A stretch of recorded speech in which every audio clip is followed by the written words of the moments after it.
नमस्कार, स्वागत है हमारे YouTube चैनल परफेक्ट एजुकेशन हम में मैं राधे। आज भारतीय भूगोल की श्रृंखला को आगे बढ़ाते हुए आज हम लेके आए हैं बागानी फसलें। आज हम बात करेंगे बागानी फसलों के बारे में। जैसे कि हमने बताया था नकदी फसलों के बारे में, खाद्यान्न फसलों के बारे में, तो उसके अंतर्गत कौन कौन फसल आते हैं इसके बारे में बताया था।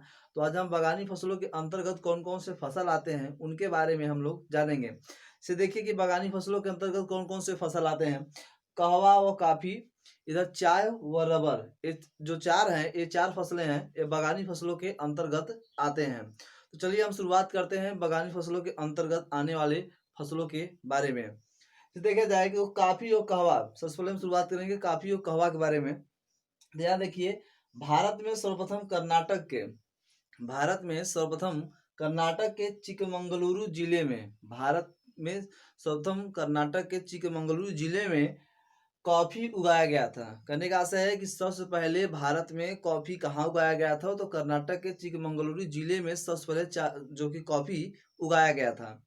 उसके बाद देखिए, भारत में कहवा की दो प्रमुख किस्में हैं। कहने का आशय है कि भारत में दो प्रकार की कहवा पाई जाती है या दो प्रकार की कहवा उत्पादित की जाती है। देखिए, अरेबिका और दूसरा है रोबस्टा। ये दो प्रकार की भारत में कहवा पाई जाती है। अरेबिका और रोबस्टा, ये दो प्रकार की भारत में कहवा पाई जाती है। उसके देखिए, भारत में विश्व का कुल कॉफी उत्पादन केवल 2% है। कहने का आशय है कि विश्व में केवल भारत क्या करता है, 2% कॉफी उत्पादन करता है। वो भी क्या होती है, बहुत ही उत्तम प्रकार की कॉफी यहाँ उत्पन्न होती है। क्या होती है, उत्तम प्रकार की जो कॉफी यहाँ होती है उत्पादन की जाती है। वो भी क्या होती है कि यहाँ जो कॉफी 2% उत्पादन की जाती है, ये विदेश तक जाती है। विदेश तक क्यों जाती है, क्योंकि ये उत्तम प्रकार का कॉफी है। कैसा है, उत्तम प्रकार का, इसलिए विदेश तक ये कॉफी भारत की जाती है। यहाँ देखिए, कहवा के लिए 15 डिग्री सेल्सियस लेकर 18 डिग्री सेल्सियस तक क्या होना चाहिए, औसत तापमान होना चाहिए। कहवा की कृषि के लिए क्या होनी चाहिए, 15 डिग्री सेल्सियस लेकर 18 डिग्री सेल्सियस तक तापमान होनी चाहिए। उसके देखिए, लगभग 150 से लेकर 200 सेमी वर्षा होनी चाहिए।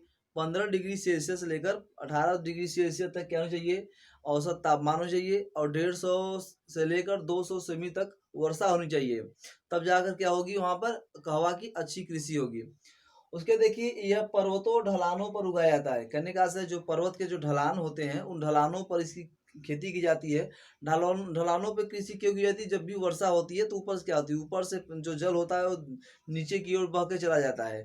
तो इन सब क्या है कि जहाँ पर जल इकट्ठा होते हैं वहां पर एक कृषि नहीं होती, क्योंकि इनका जो पेड़ होते हैं बड़ा नाजुक होते हैं। तो जहाँ पर पर्वतों के ढलानों पे बोए जाते हैं, तो वहां पर क्या होती है, पानी रुक नहीं पाती, इसलिए आसानी से क्या होते हैं, इनके पेड़ पौधे सुरक्षित बचे रहते हैं। आगे देखिए, कहवा के लिए दोमट, और जिसे करने का आशय है कि कहवा के लिए कौन सी मिट्टी उपयुक्त है, तो देखिए कहवा के लिए क्या है कि दोमट व लावा युक्त मिट्टी उपयुक्त है। कहवा के लिए दोमट व लावा युक्त मिट्टी क्या है, उपयुक्त मानी जाती है। उसके देखिए, देश में काफी उत्पादन अग्रणी राज्य। देखिए, सबसे पहले जानिएगा कि हमारे पूरे देश में सबसे आगे कॉफी उत्पादन में जो राज्य है वो कौन सा है, कर्नाटक।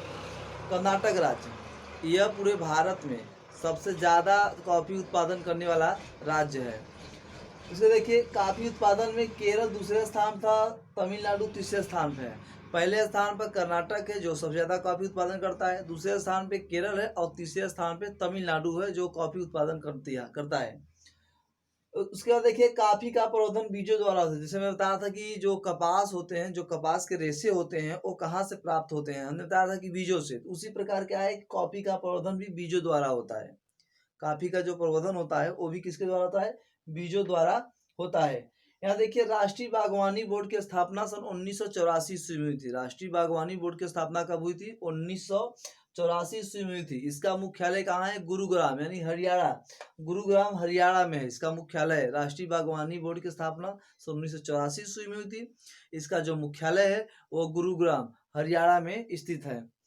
आगे देखिए, सन 2017-18 के आंकड़ों के अनुसार सर्वाधिक कॉफी उत्पादन का विस्तार। करने का आशय है कि सन 2017-18 के जो आंकड़ा आया था, तो भारत में सर्वाधिक कॉफी का मतलब कि कृषि करने में सर्वाधिक कौन सा राज्य ज्यादातर विस्तारित रूप में फैला हुआ है, तो वह कर्नाटक। कौन सा, कर्नाटक। यहाँ देखिए, यहाँ पे 53% यहाँ पे क्या है, यहाँ पे कॉफी उत्पादन है।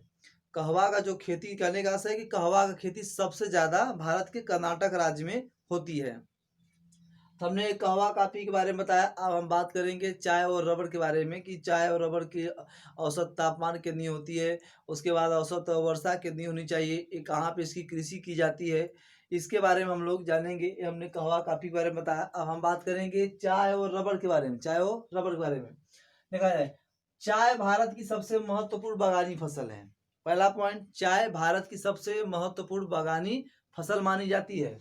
उसके देखिए, यह दक्षिण चीन के यूनान पठार का पौधा है। यह दक्षिणी चीन का यूनान पठार है। दक्षिण चीन में, चीन के दक्षिणी में एक पठार है जिसका क्या नाम है, यूनान, वहां का ये पौधा है चाय। आगे देखिए, चाय उष्णकटिबंधीय जलवायु का पौधा है। इसे पूछा जाए कि चाय कैसा पौधा है, तो उष्णकटिबंधीय जलवायु का पौधा है चाय। आगे देखिए, चाय की खेती के लिए 25 डिग्री सेल्सियस लेकर 25 डिग्री सेल्सियस लेकर 30 डिग्री सेल्सियस तक क्या होनी चाहिए, तापमान होनी चाहिए। उसके देखिए, चाय की खेती के लिए औसत वर्षा 150 से लेकर 200 सेमी होनी चाहिए। चाय की खेती के लिए 150 से 200 सेमी वर्षा होनी चाहिए। यह खेती ढलाई युक्त पहाड़ी परिस्थितियों में होती है। हमने बताया कि चाय हो, कहवा हो, चाहे उसके बाद कॉफी हो, ये सब जो कि पर्वतों के ढलानों पर ही इसकी कृषि की जाती है, क्योंकि इनको जल की आवश्यकता, ज्यादा जल की आवश्यकता नहीं होती। और जो ये चाय है, ये ज्यादातर ठंड प्रदेशों में ही बोई जाती है। जो चाय है ये ज्यादातर कैसे बोई जाती है, ठंड प्रदेशों में ही ज्यादातर बोई जाती है। आगे देखिए, भारत में चाय की दो किस्में हैं, बोहिया या चीनी, दूसरा है असमी। बोहिया या चीनी एक ही नाम है, दूसरा है असमी। ये भारत में दो प्रकार की चाय उत्पादन की जाती है, बोहिया या चीनी, दूसरी क्या है, असमी। अब देखिए, भारत में चाय का सबसे बड़ा उत्पादक राज्य असम है। कहने का अर्थ है कि भारत में सबसे ज्यादा चाय कहाँ उत्पादन होता है, असम होता है। हमने बताया कि जैसे कि बताया कि चाय जो है कि जो कॉफी है सबसे ज्यादा कर्नाटक में, चाय सबसे ज्यादा असम में उत्पादित होती है। भारत के प्रमुख चाय उत्पादक राज्य देखिए यहाँ पर कि भारत में कौन कौन से राज्य ऐसे हैं जो चाय उत्पादन में अग्रणी है। पहला है असम, दूसरा पश्चिम बंगाल, तीसरा तमिलनाडु, चौथा केरल, पांचवा है कर्नाटक। देखिए, असम, पश्चिम बंगाल, तमिलनाडु, केरल और कर्नाटक ये भारत में चाय उत्पादन करने वाले राज्य हैं। देखिए, चाय के उत्पादन या उपभोग में भारत का दूसरा स्थान है। चाय उत्पादन कहने का आशय है कि विश्व में चाय उत्पादन करने में जो देश है वो है चीन। चीन सबसे ज्यादा चाय उत्पादन करता है और दूसरे नंबर पे है भारत। दूसरे नंबर पे चाय उत्पादन कौन सा देश है, भारत।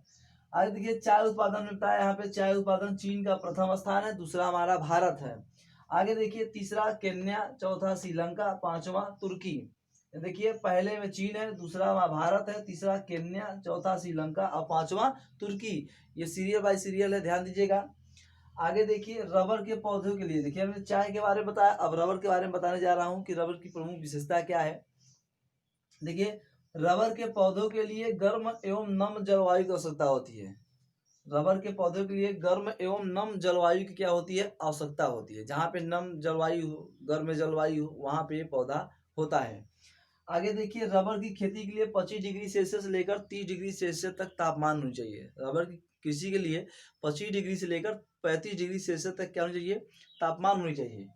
आगे देखिए, भारत का सबसे बड़ा रबर उत्पादक राज्य कौन सा है, केरल। कहने का आशय है पूरे भारत में सबसे ज्यादा रबर उत्पादन करने वाला कौन सा राज्य है, केरल है। आगे देखिए, यहाँ देश का कुल रबर उत्पादन लगभग 87.56% होती है। पूरे भारत में केरल राज्य ऐसे है जो कि 87.5% रबर क्या करती है, उत्पादन करती है। आगे देखिए, पहले क्या था, 87.56% था पूरे भारत में। अब वर्तमान में क्या है कि वर्तमान में रबर का राष्ट्रीय हिस्सा घटकर अब 69.66% हो गया है। पहले 87 था, अब क्या हो गई, 69% हो गई है। तो मतलब कहने का आशय रबर का उत्पादन क्या हो गई है, घट गई है वर्तमान में, ध्यान दीजिएगा।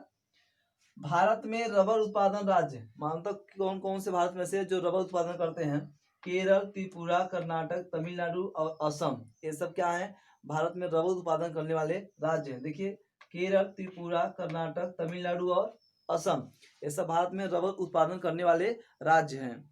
आगे देखिए, वैश्विक रबर उत्पादन में भारत का चौथा और उपभोग में दूसरा स्थान है।